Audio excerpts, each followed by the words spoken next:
myself. I'm Anna Marie Pierce-Simone. I am a professor at Cal State University Northridge. I teach a course called New Trends in Digital Media. So it actually was called Electronic Media. They still have that in the title, but I don't know much of it that's digital that isn't electronic. My background is in both fine arts and entertainment media. I was at the American Film Institute for about a decade, running experimental workshops primarily in their web publishing. Our first speaker that I'm going to introduce is Jen Dennis with RSA Films. And we had a conversation a lot about the meaning of the power of VR and AR. So that really, Jen brought that question up, and I asked if she'd lead the panel by kind of questioning what is the power, and is power really a good thing? So I'm going to leave it to Jen, and she'll tell you a little bit about herself and her ideas. All right, well, I'm going to go rogue a little here. Good. So I'm Jen Dennis. I'm the head of VR at RSA Films.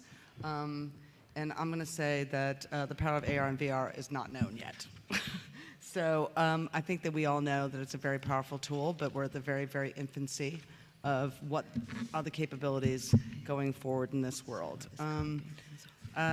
Just a little context, we were talking back before. I think that where we stand now in VR is about 1/10 of what the possibilities of this medium is, and that includes AR, by the way. You know, I think where we stand today is sort of where dial-up AOL internet cafes really were. The world is the headsets are not, you know, democratized yet. You really have to go someplace to see VR. Location-based is probably our gateway drug into this world. And I think that's kind of what I was going to say. All 5 minutes of it. So for that's my view on the VR side of it. Pete? Okay, great. Next line, we were going to go in order, I think after Jen, Peter. Okay. Was going to talk to us a little bit, and just particularly addressing VR and AR, because he's had quite an experience with that. Yeah, I mean, I sat at this panel this spring, and you know, I don't think this is how I wanted it to come off. I run a digital agency that does AR and VR for brands and ad agencies and things like that. And I was talking about AR this spring, and I was a little bit skeptical about the medium, but I think, you know, with the advent of, you know, Apple's marketing of AR and other sort of reality making, that there's been a huge upsurge of demand for AR. So now we're finding we're doing a lot more AR than we are VR, maybe 2 to 1, you know, and there's sort of these ebbs and flows of the medium, but I really don't differentiate between them so much. I look at them as different forms of immersive media and real-time media, and we find ourselves sort of flexing the same skill sets and working with similar groups of artists and storytellers to make that happen. And you know, as Jen said, I feel like we're right at the infancy, so it's always a learning process for us, and that's what makes it so fun.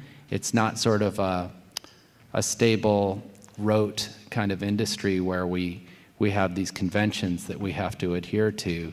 I think certainly we're learning about some of these things of what works and what doesn't work in the current form of the medium, but that keeps changing under our feet as well. So we're rolling with it, and I kind of think just trying to stay with the new is the fun part for us, and it's always a process of discovery as we do what we already know how to do, but always in new mediums. Thank you. Thank you. Sorry I'm messing with the equipment, but I think we're almost there. Why don't we go ahead, and I'm going to let Jubin Dave take it from there. Hi, based on our my name is discussion. Jubin Dave. I'm the head of corporate strategy at Blackhorn Media. We are a 5% startup that does long-form interactive narrative VR. Thank you. For me, to be on this panel to talk about the power of VR. Is like what moves me to be in this medium is the fact that there are no rules yet. We don't know what it means to tell a story in this medium. We don't know what it means to engage the participant, whether the participant wants to just lean back and just have stuff wash over them, or they actually want to lean in and affect the storyline, meaningfully. And so those are the kind of questions that we try to answer every day and hopefully find an audience for the things that we want to say. And I think that to me, in the longest time, I come from a culture where if you didn't like the villain beating the hero, you would whistle and throw stuff at the screen. That was the only amount of interaction that I knew. So I'm happy, that you can actually do something more. And I'm kind of hoping that we move beyond the zombie shooters into something much more immersive, but we'll see how this all plays out. And Well, we got Right. as far as Jubin. I guess what we'll do is maybe after you introduce, I'll go back through and we'll show the videos. Sounds good. That might work. Okay. That was Jubin Dave, thank you, from Blackhorn Media.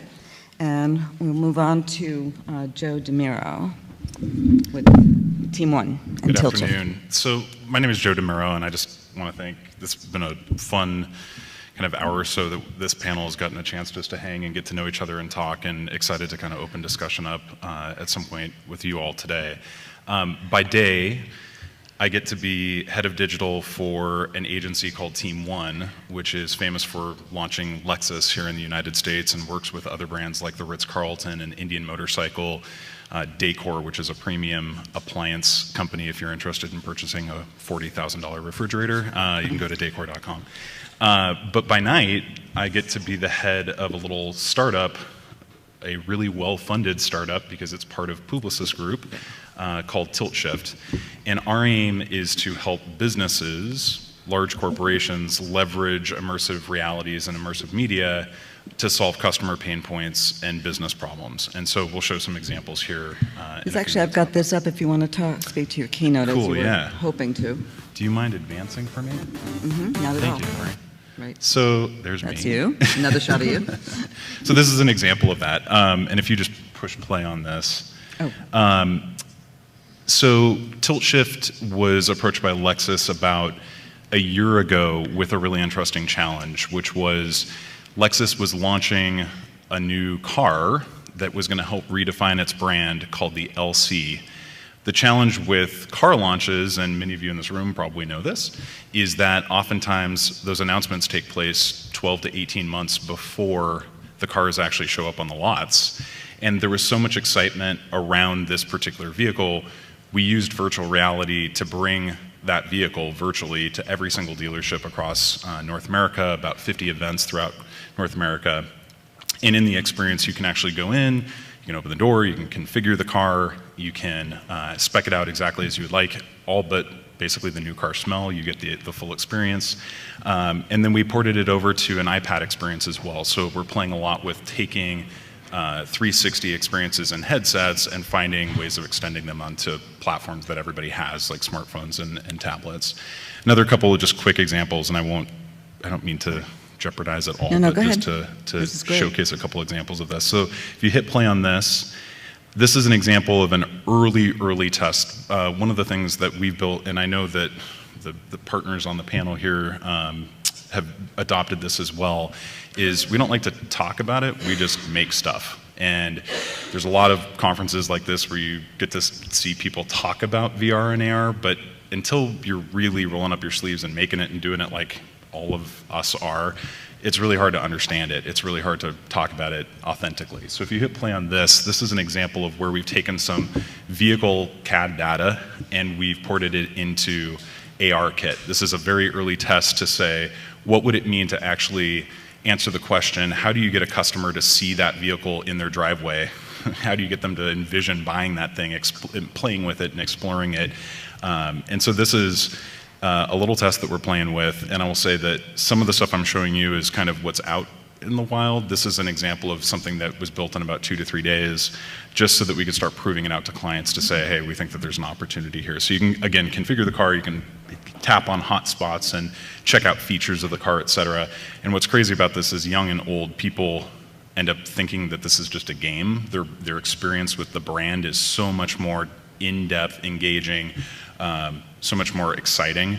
And so you get crazy people like putting cars on roofs of buildings and making cars little tiny like micro machines and then making them massive like monster trucks. But just having fun with the brand and using the technology in that way. And then just a couple of other quick examples here. If you go to the next slide, if you don't mind. And if you hit play on this, I'll just talk over it. We've started trying to play with how do we get outside of the goggles with virtual reality and immersive experiences. And so we've partnered with a manufacturer of these, what I call a hollow box, but it's basically a holographic box of Ghost type experience, where again, by taking CAD data, engineering data, that we have access to through the vehicle data that we obtain, we're able to tell a performance story or a safety story or a luxury story in a way that is kind of a showstopper. And so again, this was built in about a week. Dealers loved it so much that they started asking to implement it in their showrooms, and so we're in the process of rolling those out.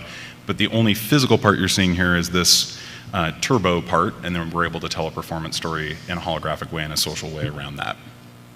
I forget if that was it or if there might be one more. There might be one more. Let's see if there's one more. One more. One more. Okay. So the last one here is we work with the Ritz-Carlton. And if you hit play on this, this is kind of fun. The Ritz-Carlton, little known fact, sells the majority of their Caribbean vacations in the months of December and January in the city of New York. Not surprisingly, because for those of us who've spent any time in the city of New York in December and January, it's 20 degrees and you're freezing and you're cold.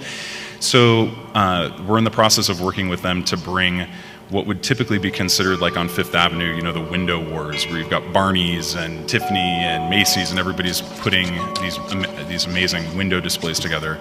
We're in the process of developing an experience where the Ritz-Carlton will have a window display, except their display will be full of sand and Adirondack chairs, where you can actually have a little mini vacation in the middle of Manhattan, and then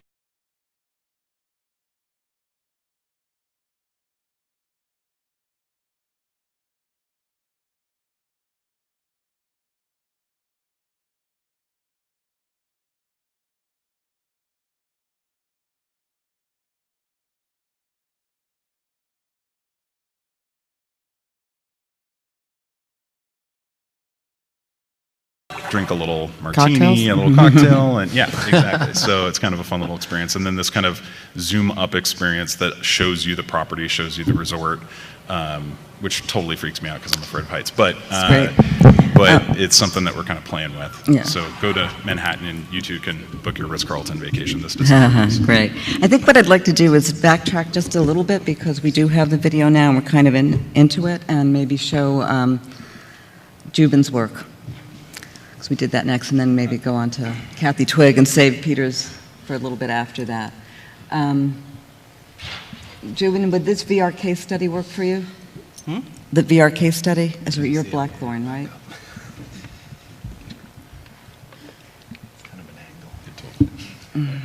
I'm just going to go ahead and say yes. And, you know. Well, I'm trying to see with your work, because everything got scrambled since we mine came is here. Dragonflight and Abbotsburg. Dragonflight, So, okay. Let's go over. Let me go over to the URL and find that. not it. No, I'm pretty sure I had a browser up with it earlier. You guys having fun yet? Mm-hmm. All right. Dragonflight. Look at pictures of dragonflies.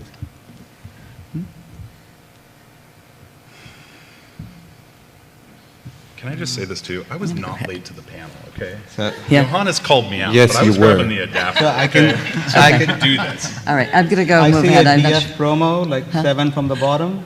Seventh from the bottom up there. Yes, There you thank you. That's what I was looking for. Okay, Perfect. thank you. Yeah. Okay. So this is one of the pieces we took to Tribeca and to Auto VR. Like I was saying, we are all about immersive narrative. We want to tell long-form stories, but I don't believe the market is there yet. So what we're trying to do is to take a slice of the story, and you can hit play. and have people be part of it.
So this speaks to our core capabilities. You know, we are artists, we work in CG, we are animators, so we want to create these virtual worlds.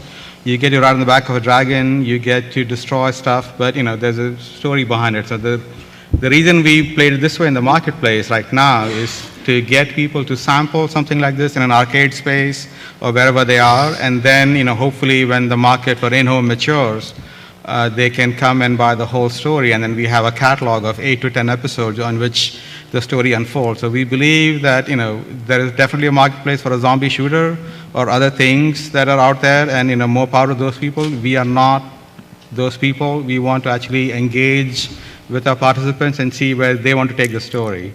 And this is one slide, and if you have the next one, I don't know if we have time for that now because of the sun. Some other time. Thank you. Okay. So I'm going to move on to Kathy Twigg to give an intro of her work at the Rogue Initiative, and then we've got a video of Great, thanks. your work. I'm Kathy, co-founder of the Rogue Initiative, and we are a production house that does virtual reality, TV, film, and what we want to do is build stories and create these big worlds that we can have interactivity and we can follow characters, and we work with a lot of writers and directors and try and build out what this story can be, what these worlds are, because we do believe that you have to care about these characters and you have to care about the world and what happens. And our latest experience, Crow, was released in May, and then we had another release come out on October 5th for Oculus. And what we have a story world, and then we also have something called survival arenas for people that are more gamey, that wants more interactivity. And then we have something which I think we're going to show today is something that's just more passive. So there's four little areas where you can experience Jade. This is the planet that Crow lives on and where our story takes place. And so we want an experience for everyone. So should I go ahead and play it? I'm sorry? Should I go ahead and play it? Yeah, go ahead and play it.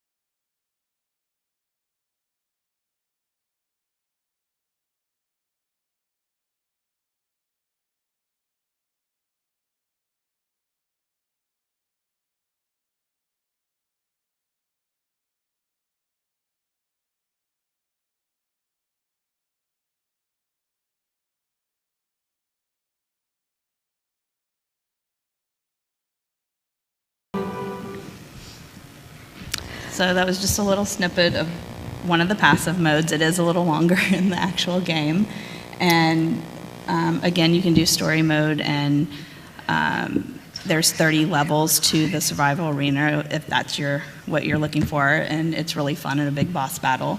But like I said, we you know, like everyone here on this panel, it's just starting out, and we really are exploring what we can do, what boundaries we can push, and it's about learning from each other and learning what we can do and what not to do, and pivoting and learning from, okay, this isn't working, but hey, we can do this. And for us, we have an internal team that all come from gaming backgrounds, and so we're used to giving the camera to the player and experience a story from that point of view, and they're used to working in engines, so we're able to really pivot and explore different options and put, like I said, push those boundaries, and we're building out our own animated pipeline to use our assets from that VR experience to television shows and how they can support one another. So that's what we're about at Rogue. That's good.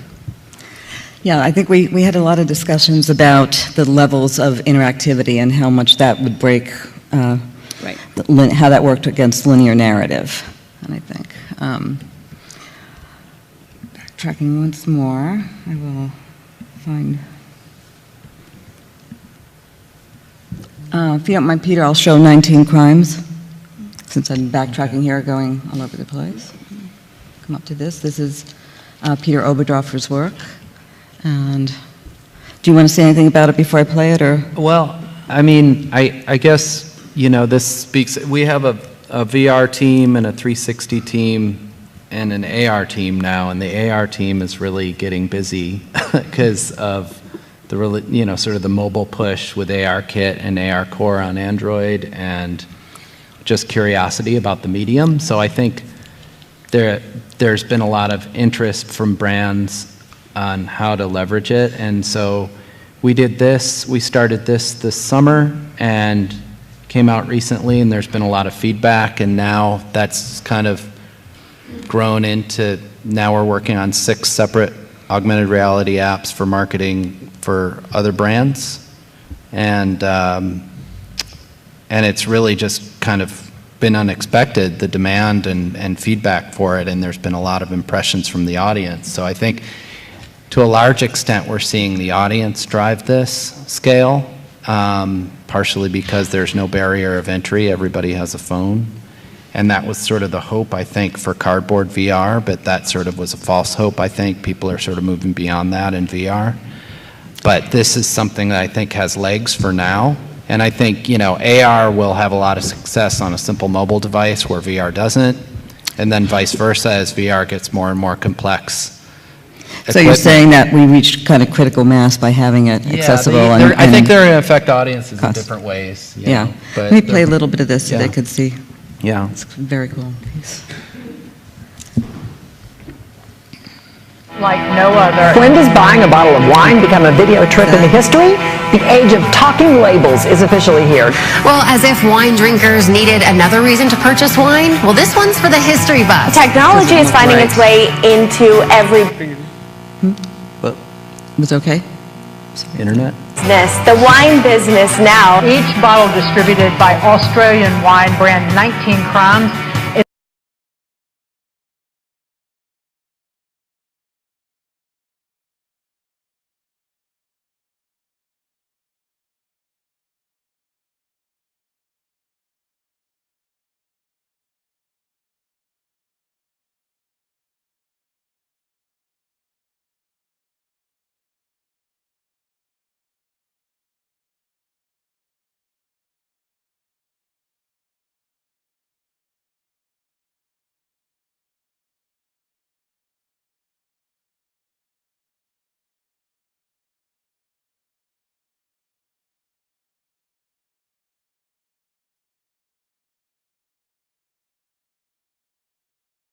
The actual wine bottles in action.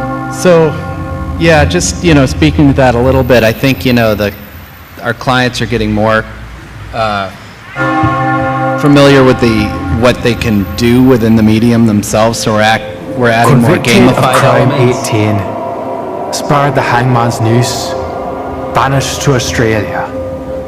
I found true love in the most unlikely of places. So we're starting to have them have conversations and do things based on proximity and things like this, so that you can I've start lived to through get a toil nonlinear and narrative going. hardship. Right. But there's still a narrative in a lot of ways. It's a story and character, so it's, Years I think of there's a lot of room to labour grow. But I've paid my price. And I've gained grit and a new life.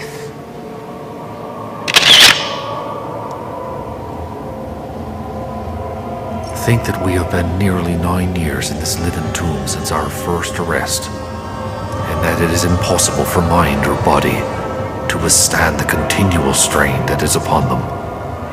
One or the other must give way. And so they've got 8 bottles now, and 5, and then they have additional wine label brands that they want to do, and we're doing cosmetics and, you know, another liquor company and all different products, you know, anything you can hold in your hand, basically.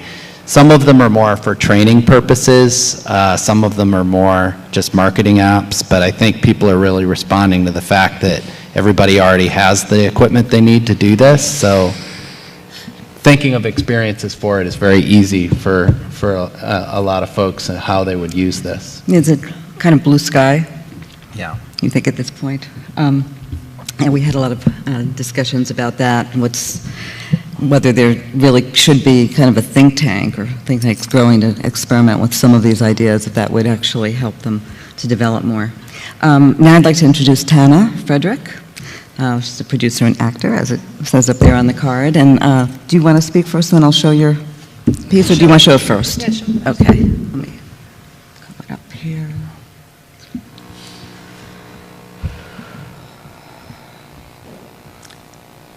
And it's behind the scenes. So this is of Defrost, VR program. Let's see if I can make it go full screen.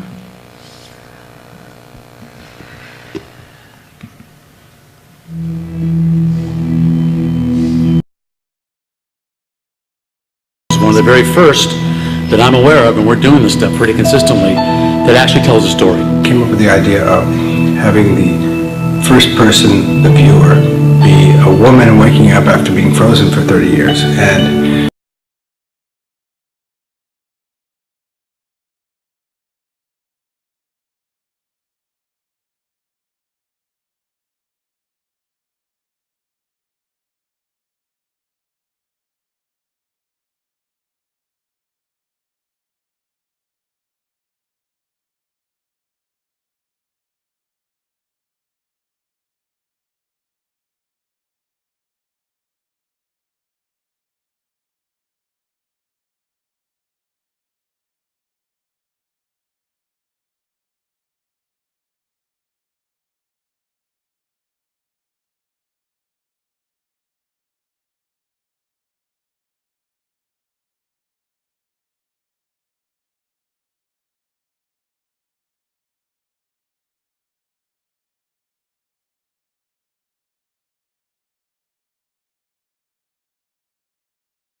So we talked a lot about how interesting it was to have Tana, to have a performer as part of this panel, and kicked around ideas of earlier forms of theater coming to a new life and new fruition through this medium. There's theater in the round, and was it hurting older film techniques and tropes, or maybe making an improvement that wasn't so reliant on the edit room and multiple takes and that sort of thing? Yeah, it's I think it's a fascinating medium. We shot Defrost, which is it's 12. It's one series. It's a narrative VR series directed by Randall Kleiser, and there's 12 episodes, and it was really challenging and very exciting to create a new medium of art and ways to show art, and that was what I did. It was. Well, yeah. And how did the experience feel for you, actually, in performing and being on both sides of it? It was really exciting to see so many artists learn to adapt themselves to the 360 medium, and working with so many talented people on the film, and watch them, since it was so new and we shot with an Ozo prototype, watch them, which I don't even think we have. Yeah, it was fascinating to watch people try to understand how, as actors, to sort of regulate their performances for a medium which is just constant. And there is lots of challenges with with blocking and setting the scenes up. You know, it's not like with VR you can do a take. It was just we all did all 8 minutes of the scene every single time, and if it didn't go right, it was just start over, stop, go again, and so it was fascinating. Interesting. I want to come back to that, but first I want to make sure that I show some of Johanna's stuff. So Johanna Sam was actually in the same panel, similar one last time, with Frame Store, and identified fully there. What I'd like to do is let you talk about yourself a little bit, and then you could direct me as to which pieces you want to show.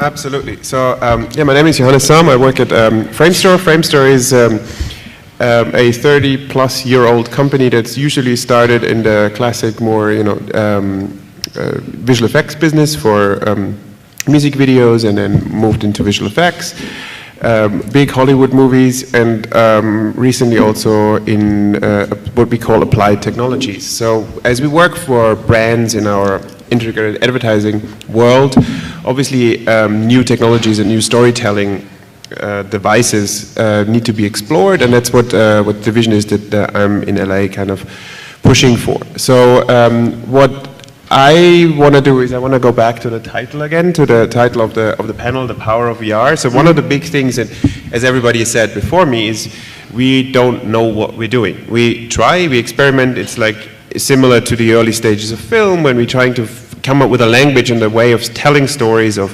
workflows, we have to redesign basically everything.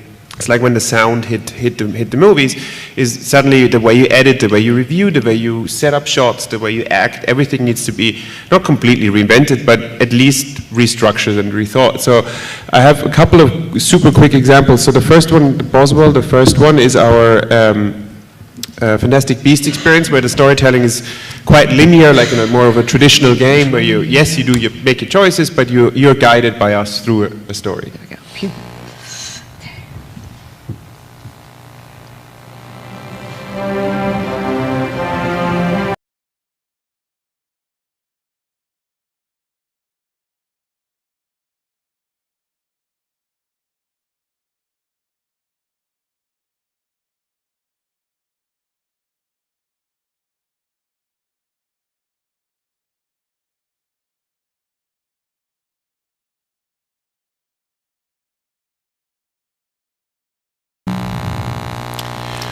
So this is to a regular movie experience that you can do. Then the next clip is from an experience called Lumen, which was done together with Time Life VR and the Stanford research group for medical application. So it is a meditation app that doesn't really have a point other than just relaxing you. So there's a life cycle of trees. You grow trees. The trees make more trees, some trees disappear, and you can just hang out in this virtual garden as long as you want. And we use this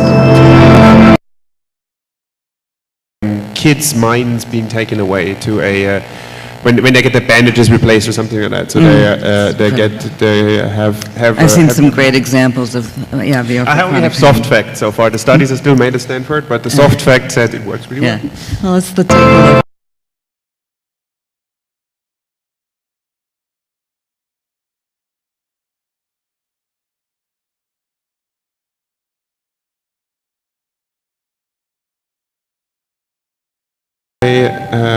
Want to talk to is something that Framester is also doing. So we're helping clients tell stories visually with computer graphics, or we tell our own stories with computer graphics. So Coral is the last one I want to quickly show, and this is a fractal explorer. So everybody who has been alive in the 80s knows what fractals are, or has seen the old screensavers from macOS. And we reimagined them in VR, and it is, again, a story, but you are making up the story. There's no point to it. You're just hanging out in a pretty place and change the world however you want. And people spend a long time in there without, and just relaxing and being happy. So again, there's no classic linear story to be told, but it's definitely a new medium, a new immersive medium.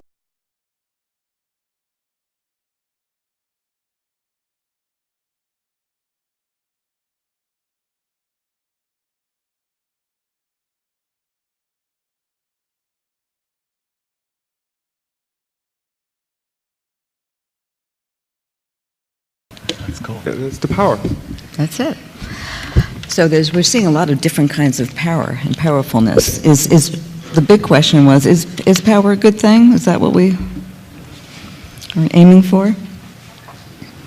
And I'm throwing that out generally to the panel. If somebody wants to speak to that. I don't talk too much, but so yeah, for me, it's the question is, yes, it's definitely the most immersive medium that's out there so far. I mean, you have a direct interaction. You can interact with the content by physically reaching out and touching it. So I think it is very powerful and very promising as a way of telling stories.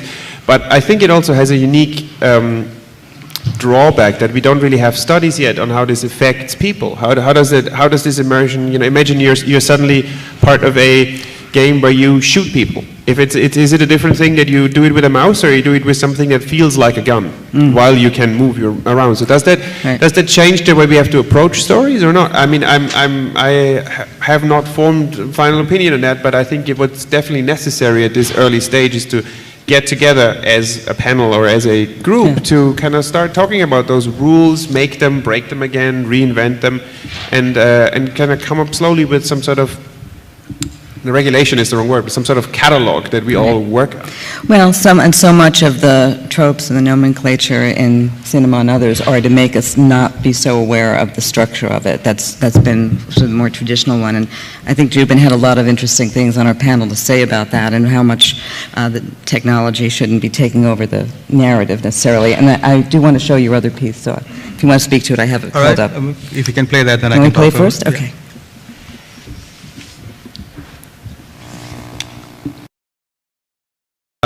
This is more of a straight narrative. There's not any goals, or you're not trying to score points or win the game. In this, you are an active participant, and it's Gothic fiction. So we have a point of view that we want to get across, and you see performance, and you see character development, and the participant has control over how soon or how long or how much they want to interact, and how much of the story they actually want to consume at any point of time. If they just want to stay in one spot and be immersed in this world, that's fine. If they want to move ahead and interact with the elements of the world, that's great. If they want to move the story forward, if there is some plot that needs to happen, we are there. So that speaks to the elasticity of this medium, and that speaks to the power of the medium, but it also means that as storytellers, we have to build in this elasticity so that if people just want to lean back and have it wash over them, that's possible, and it's also entertaining at the same time. But if they want to engage with this meaningfully, there's stuff for them to do, and it's not just, as they've been accustomed to with like Candy Crush or Tetris or what else is out there. It's not a game, so it's not a movie, it's not a game, it's something totally unique, and we are trying to find out what that means in the system. And so this is our attempt at that. And again, this is also a long-form narrative, so hopefully we might be able to stretch this out over 8 or 10 episodes and go from there. What are the challenges between a sort of a one-off, one-time, long-term narrative and working with this episodically? I think you and Kathy Twigg both can speak quite finely to that. Yeah, I mean, for us, we have to, I look at it as developing a series or a traditional television show. We have to figure out, one, what the story is, what can we do in VR, like what are our limitations now, what, both on the technology side and what we can put the consumer in. So it's just kind of looking at the overall picture. So, there's one-off things that you can do, experiences that are incredible, but for us, when we're building out that story, we have to really kind of explore what our limitations are and what boundaries we can push and where we want that character to go. So, it's just like a traditional film or TV where you're developing out the world and the character and the story, and then you have to kind of rein it in and like I said, what our limitations are and where the technology's at. Yeah, Jen, what do you think about that? No, I was just going to say, it seems like, the market also changes a lot. Like, I think looking back 2 or 3 years ago, people started to go like, well, maybe we should do episodic in this, and that would bring people back in. It's all about getting people to come back. And I don't think anybody did it very successfully so far. I would have to say there's Invisible and a couple other things, but and then it became sort of like it shifted from that to location-based. So a lot of what's driving what we're all creating in this medium is not really what we want to be doing, it's what the market will give us the money to do. Where I work a lot with the studios because, I come from a production company that does film, television, and advertising. And ironically, when I started out doing this 3 years ago, I thought, oh my God, advertising is going to jump all over this, and they went, not. And the truth was, marketing for films really jumped on board, things like Wild and then, Game of Thrones, and that really started to get the PR machine working. And marketing's a little softer numbers-wise than advertising. Sorry? I think that might be because marketing's a little softer numbers-wise than advertising. There's no real ROI for that. You're not selling a product, it's a little bit more of a good PR thing. It's, gives a lot of buzz, and if you get people into it. But so anyway, moving along to now, it's become more about movie marketing as well. The advertisers are starting to take a little bit of a step into it, but it's become more about this location-based. Like, how do we get people in headsets? How do we get people comfortable with them? Like, if I've never tried VR, I'm not going to walk into Best Buys and buy a VR headset, How do we get people who are not super nerds like me, but people who are maybe a little worried about it? And so we're all trying to create. I love that Kathy, you guys, and down there are all doing passive experience plus an interactive experience and something that's slightly gamified, but to try to give everybody a slice of this pie, because if at the end of the day all we do is appeal to the gamers, then we lose. It also gives people a chance to get their toes in the water a bit and try a little bit of it out and then go deeper and deeper, especially if that's layered into the actual story and experience. Right. So I think the episodic question was really about how do we get people to keep coming back, and I feel like that's less of a demand lately. I think that we've gone to how do we get people democratized into this technology. Right. Do you think that, then in that case, in terms of location-based, that the fact, and the more that these are available on phones, perhaps that maybe that's the greater acceptance right now, uptake of AR, because it's accessible and everybody has phones, that will... Yeah, there's no doubt that this is going to be the way in, and eventually this is going to be how we experience, but it won't be on our... I agree, but it is also a blessing and a curse, because as a content creator and programmer and visual artist, those things suck. And the bigger the computer, the more graphics I can do with it, the better. And that's also, I think the demo times are over in VR. So lots of people have seen it now, or at least heard about it. And you cannot just, move boxes or stack boxes in VR and amaze people.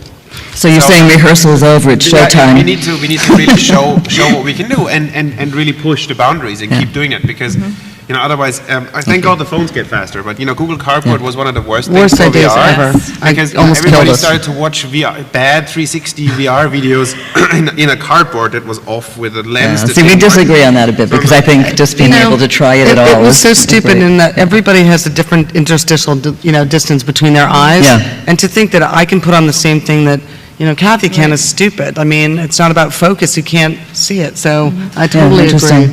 If my friends from the New York Times were in the room, they might disagree. They would kick us. The interesting part, and I think the tension that we're all in right now, is you look at what the New York Times did by putting 1 million Google Cardboards out into the marketplace, which took, for those of us who subscribe to the New York Times, that's a pretty, high net worth individual. It started getting the technology and getting the conversation happening. No doubt that the quality issue is something that we all struggle with.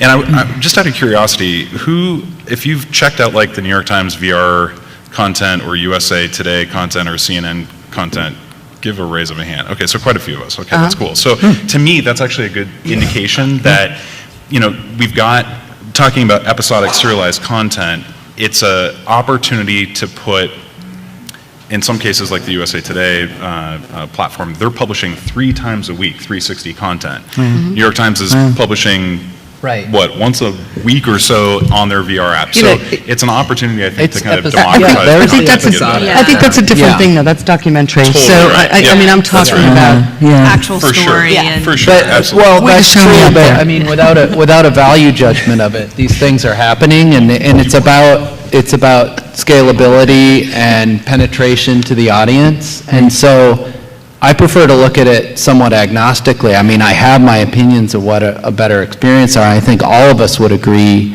that the most premium headsets and the fastest graphics cards are certainly the optimum experience, and maybe a motion base and all this other stuff would be great. But this isn't how the mass of the audience is going to experience this medium. And so I think we're finding the fall line in the medium of what different experiences are effective at different scale.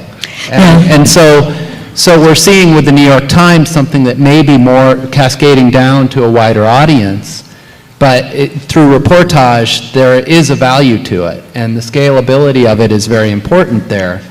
And then when we're looking at a premium experience like the Void or the IMAX theater and things like this, those are great too, but they're entirely different things There's and experiences. quite a bit of difference between the New York Times print version and its magazine as well. And and I think that there's a value, just like there's a value to short-form film at a low budget. I'm going to take Johannes, and then I want to take some questions before we get thrown out of here. I agree with you that the more people that watch it, the better. But the problem is, if your first experience is a bad one, will you come back? Right. So there is a problem. But I definitely think, especially for documentaries, that it's a really good thing, because nothing is more true to the medium of a documentary to literally put somebody at the riot or at the march. And then you don't have to tell a story, you just experience it and you make up your own mind. That's for journalism, it's amazing. For games, art experiences, I still stand by the fact, but I'm with you that arcades are gonna be at least for now, I think, where it's at. 360 videos are the gateway drug to the whole VR business. And once you're hooked on it and you know how to tell stories, or you have an interest in it, then you start to go higher and higher and higher. Right, and I think there's amateur photography and there's professional, and there's starting to be a professional class in VR content creation, and VR is a broad definition, as you just said. So 360 video is its own thing, and the way that's distributed. I was kind of thrilled when I saw a gallery show of Nokia camera phone photography. So sometimes the amateur gets embedded and mainstreamed into the more dominant culture in interesting ways. But I think the audience is pretty open to different types of experiences, and is pretty keen to. They know now that YouTube 360 isn't all professionally done, Right. And it's somebody with a Samsung camera recording their Thanksgiving or whatever, and that's not the same thing as. Well, we don't have the Arab Spring 360 yet, but maybe. Any questions here? Yes.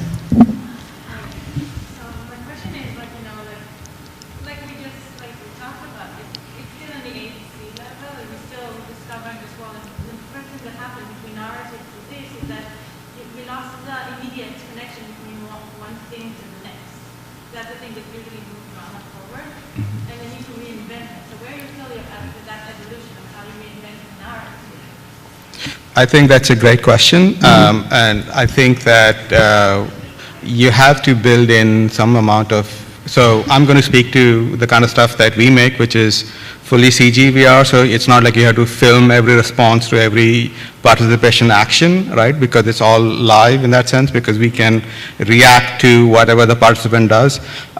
You have to build in the elasticity into your narrative, right, so let's say that you want them to pick up a torch and light something else in the room. If they never do that, right, that doesn't mean that the story ends. You can't keep knocking them on the head light the room, light the room. That is not what we want to happen, right?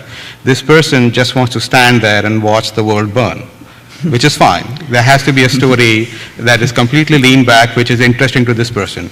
If there's another person which is much more engaged and they want to do a lot of stuff, then there has to be a lot of plot to move them along. Plot does not actually necessarily mean the story. There's a lot of doing stuff, you feel like you're engaged, you open the drawer, you close the window. That is not story in my mind. That's just stuff that happens, that's action.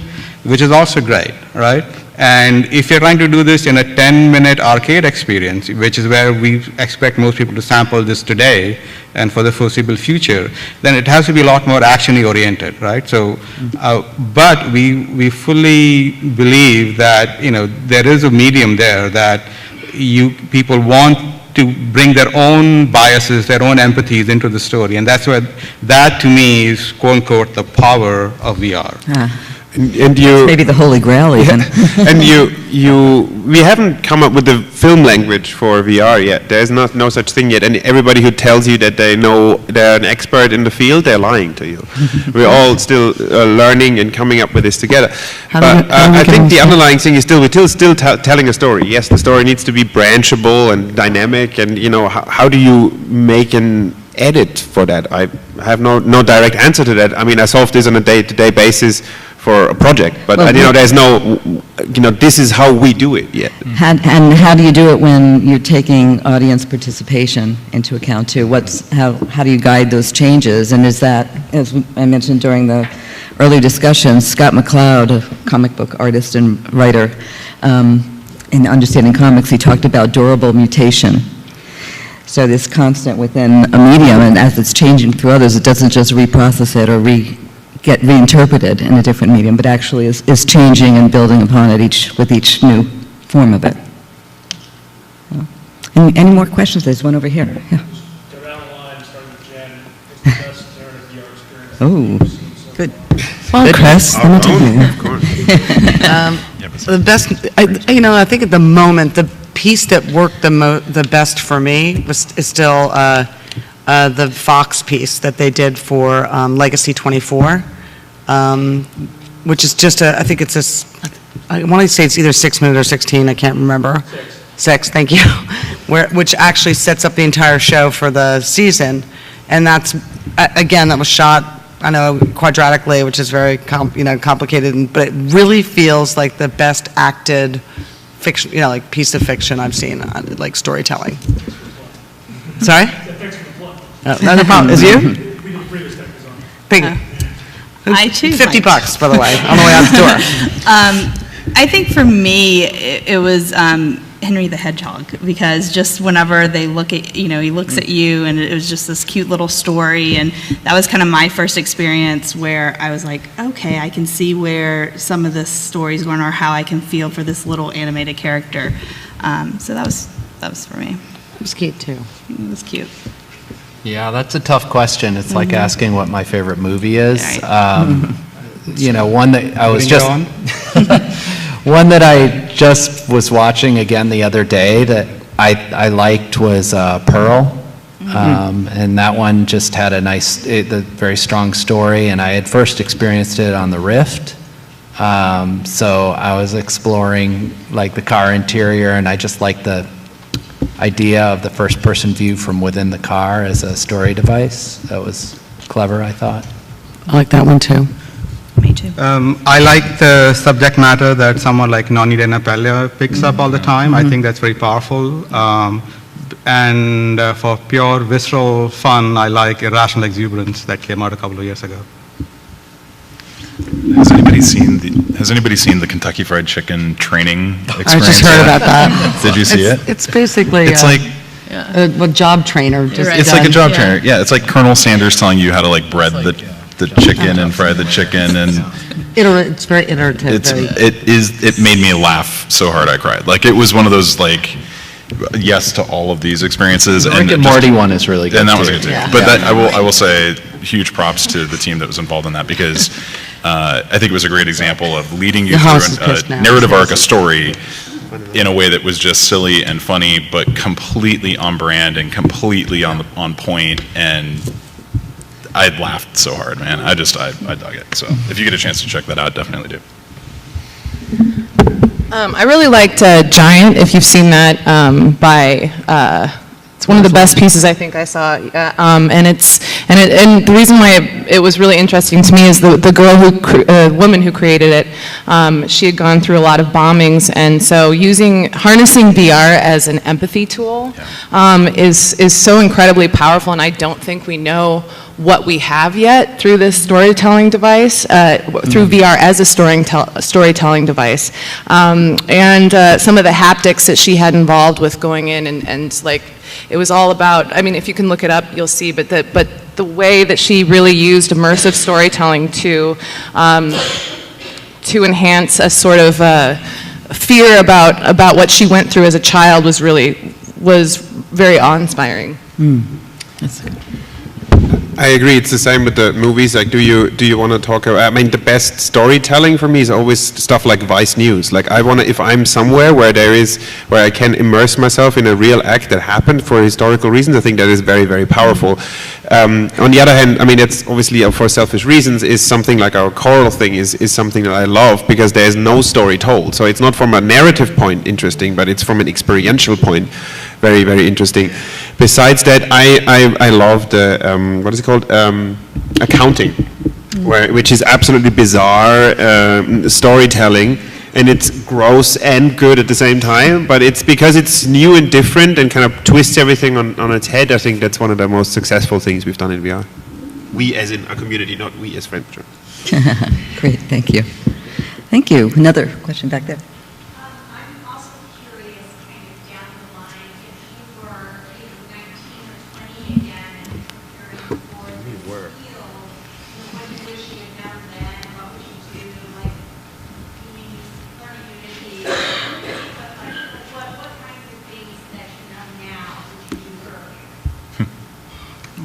You got to take this one quickly because I've been given the magic signal. I probably wait 1 more year. Yeah. Don't learn the tools. Learn storytelling, and computer graphics. And by that I mean the basics of both. It's like, don't learn Maya and Unity and think you know everything. Like, go back to the actual roots of what it means to tell a story and what it means to make pictures in a computer. And I'll just add to that, which is just make, break stuff, talk to people who are making, get your hands into the making of stuff, because like I said before, and I know that this is a common thread in the DNA of all of us, it's so easy to sit back and throw rocks at VR. It's so easy to, take a step back and even admire from afar, but if you're going to be part of the community, rolling up your sleeves and being an active participant in it and prototyping and failing and succeeding is the best school, I think, right now. Yeah, definitely failing and just try it. I mean, just, not just do it, but it just, you just have to go for it. I mean, I personally would have liked to learn code where I am now, but since that's not going to happen, at least I know storytelling, so. I would say pick a side, technical or creative, and then find a partnership on the other side of that fence.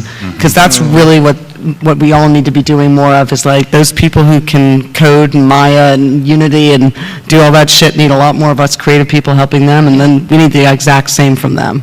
Yeah. Although I love being able to do myself, but I love also working things out, thinking, doing first drafts, and then getting somebody who does nothing but one specific skill really, really, really well. And the collaborative part of that is really great. So, I'd say learn by doing, study with the masters, and by that, not the masters, there aren't any masters experts in VR now, but the masters of writers and filmmakers and artists and dancers, performers, and what we can learn from those other forms of expression and bring it into this new one. Anybody want to add more to that? No, I think we got to go. Thank you. We're done. Thank you very much, everybody, and to our wonderful panel.